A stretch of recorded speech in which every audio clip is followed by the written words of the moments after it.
Well, hello, my lovelies. I am going to read you a story because it is Scary Story Time Sunday. That's what we do on Sundays. We read scary stories. Some of them are true. Some of them happened right here in North Dakota. Some of them are urban legends, which a lot of those I really do believe are true. That's just me though. Check out my shirt. Everybody loves a ding dong. And then I got some stuff all over. I think it's just hair dye. I don't know. Never know with me. Kind of get food all over. I'm pretty messy. Anyway, this story that I'm going to read to you is out of my The Best of Dakota Mystery and Oddities book that I picked up in a senior citizen center here, thrift shop here in Beulah. And it's totally gold, man. It's like one of the best treasures I've ever gotten. There's so many good stories in here, and it all happened in North Dakota. So, with that being said, okay, I'm gonna read you a story. Today's story is called The Minister of Death, and it happened in Pick City, North Dakota.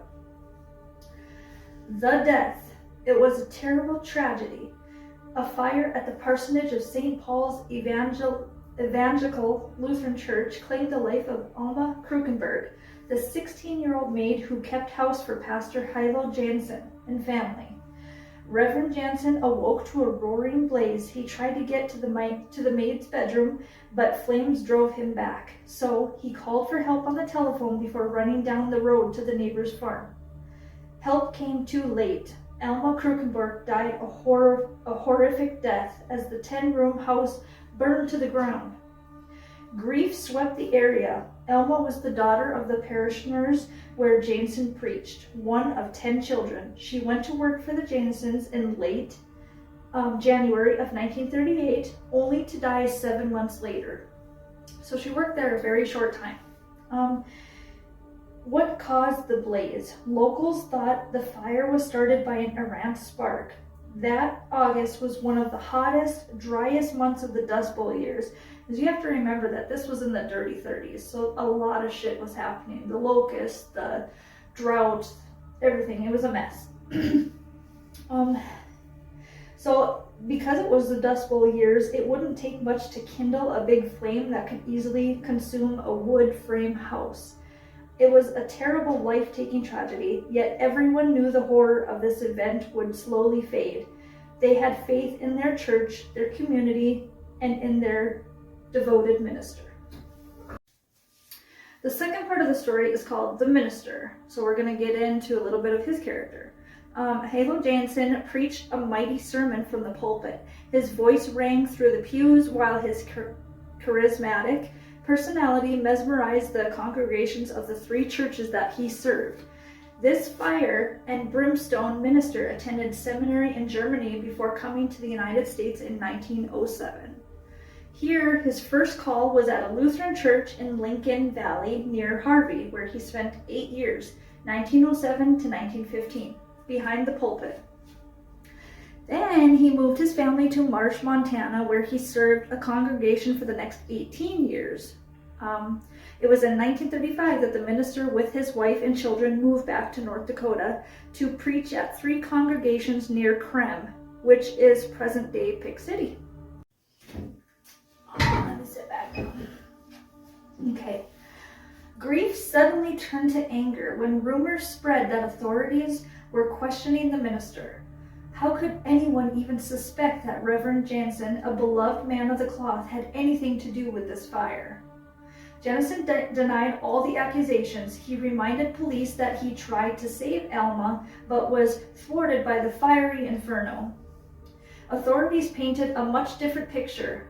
Albert Kilber, who still lives on the family's farm just down the road from St. Paul's, said red flags were raised when police talked to his folks. They asked his mother, Emily, what Jansen was wearing when he rushed over to their farmstead on that fatal night. She told them he wore a nightshirt. They asked if he wore shoes. Yes, she told them, shoes and socks. They asked if his shoes were tied. They were They were, she answered. Something seemed wrong. Jensen told authorities he was aroused from his sleep. He was aroused from his sleep by a noise. They should use a different word than aroused, because that means something totally fucking different now. But anyway, when he checked on the maid's sleeping quarters, he found a fire raging out of control. He tried to save her, but couldn't. He alerted the neighbors on the phone, then he raced to the Kilber farm. Where did he have time to put on his socks and shoes? When did he have time to tie his shoes? Probably while he was starting the fucking place on fire. That's what I'm thinking. Martin Kilber, Albert's father, told police something that further fueled their suspicions.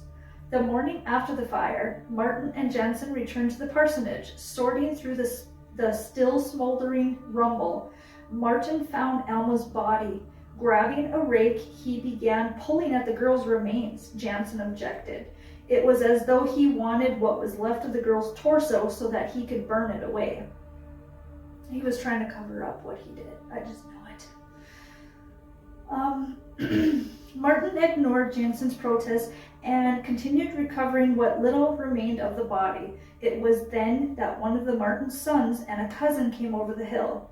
They were shocked when they saw the preacher with a hammer in his hand standing behind Martin. It appeared as if the minister was about to strike his neighbor on the head with the freaking hammer.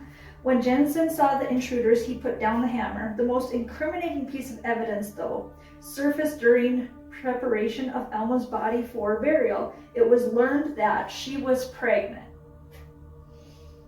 Foreshadowing. We all know where the fuck this is going, right?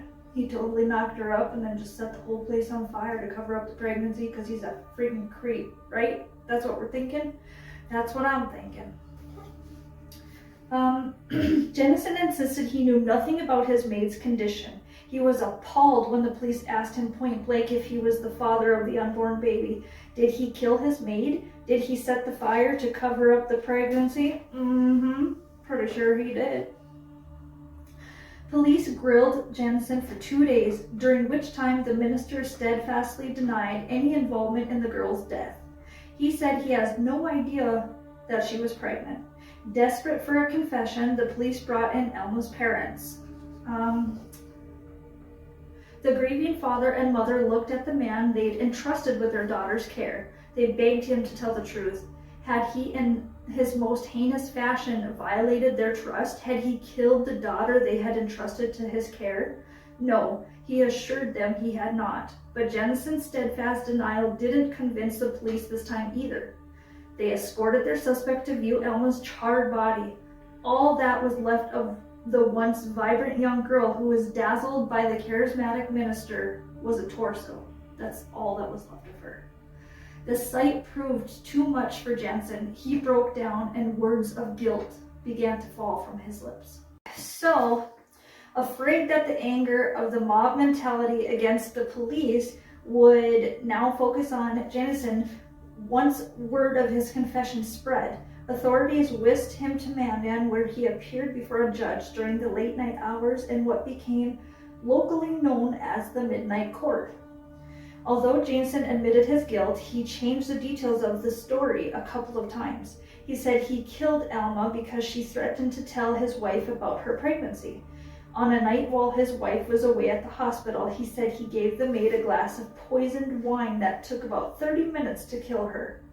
In another story, he said it took close to 9 hours for her to succumb to the glass of poison.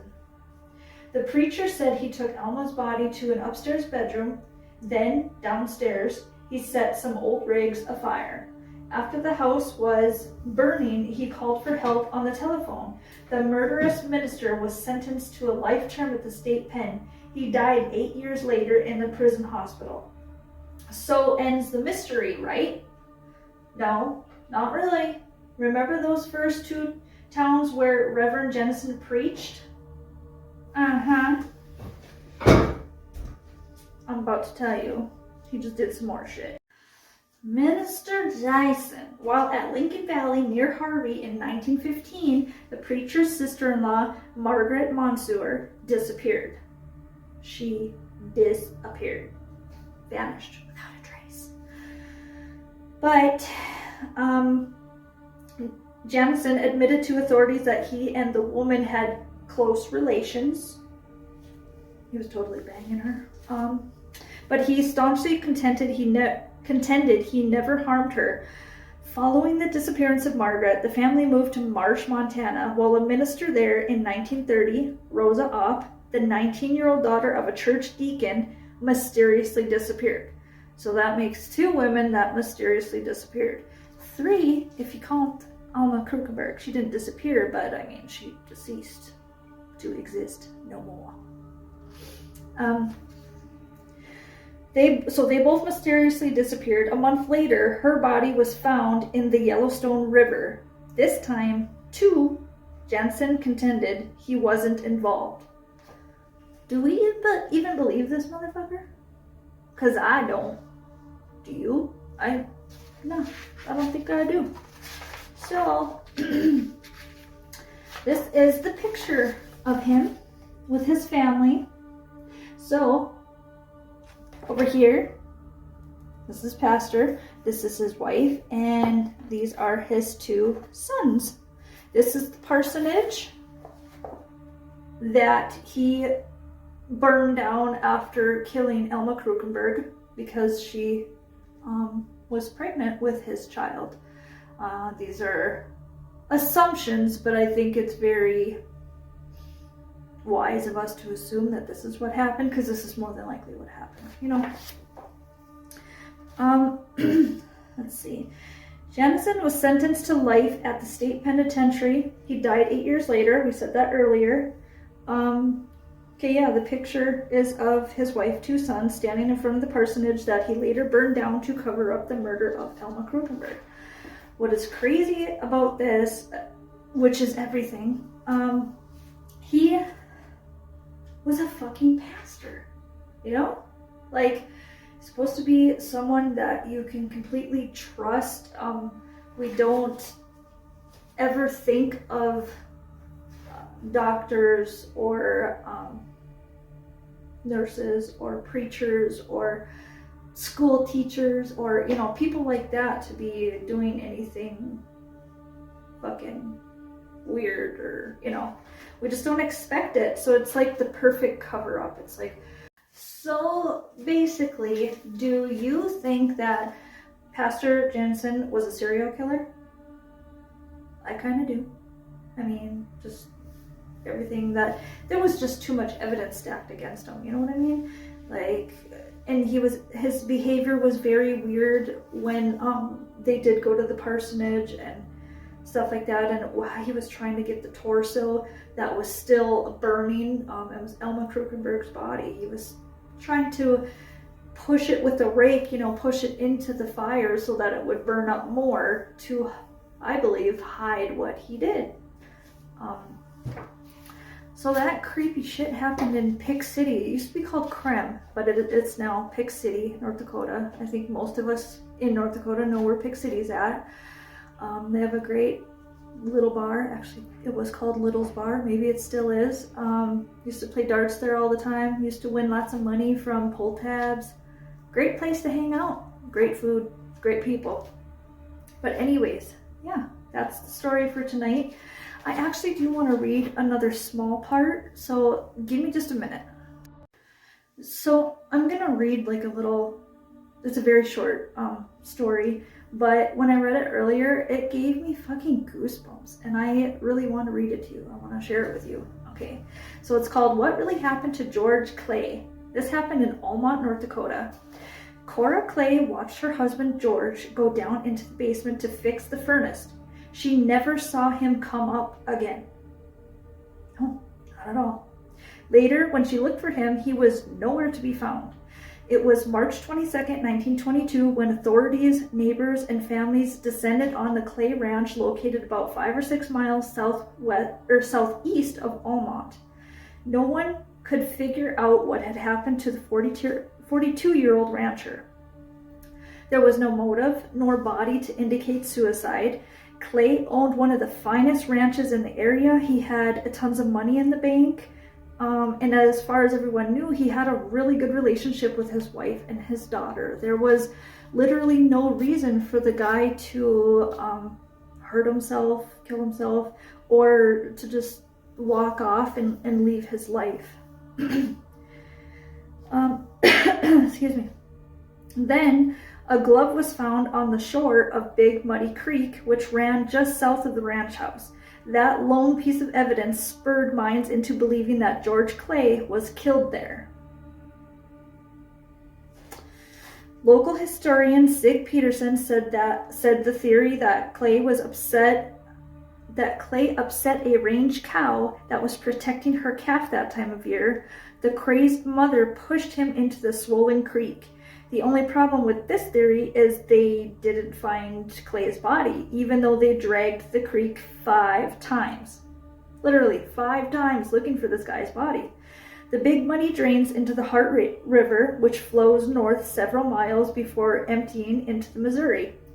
They followed the Heart River to Mandan, but didn't find the body, Sig says. The search continued for about 2 weeks. When it was over, the result was the same as when it began. There is no body. By this time, suspicion had set in. If it was suicide, wouldn't there be a corpse? If it was accidental, you'd think that there would be a body.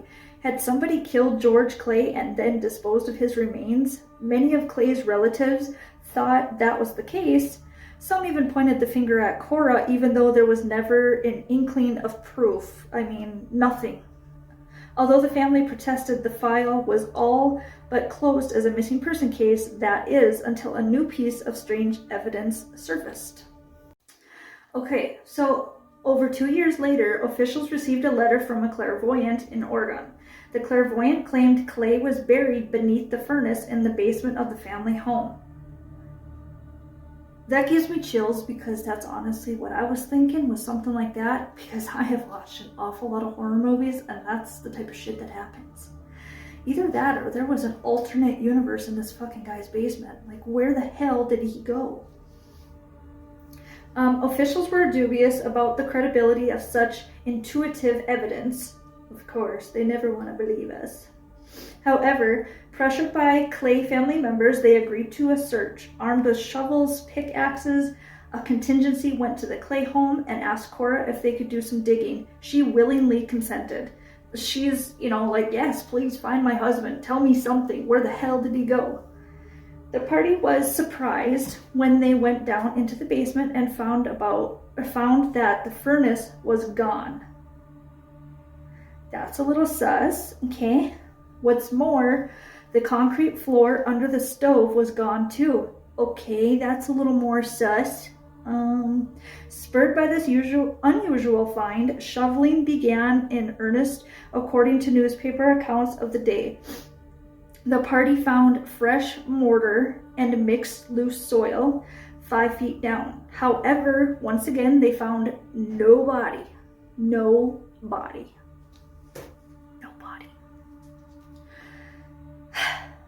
After the first hole, that search was on in every nook and cranny of the ranch. The walls of the basement were thoroughly examined. Outside wells were checked to see if one of them had become like a grave site. After 8 hours, the search was over. Once again, no body was found. No body. There's no body anywhere. 60 years later, and now it's been well over 60 years later because this happened in 1922. Dude, it's been like 100 years. Holy shit. Okay, it's been like 100 years.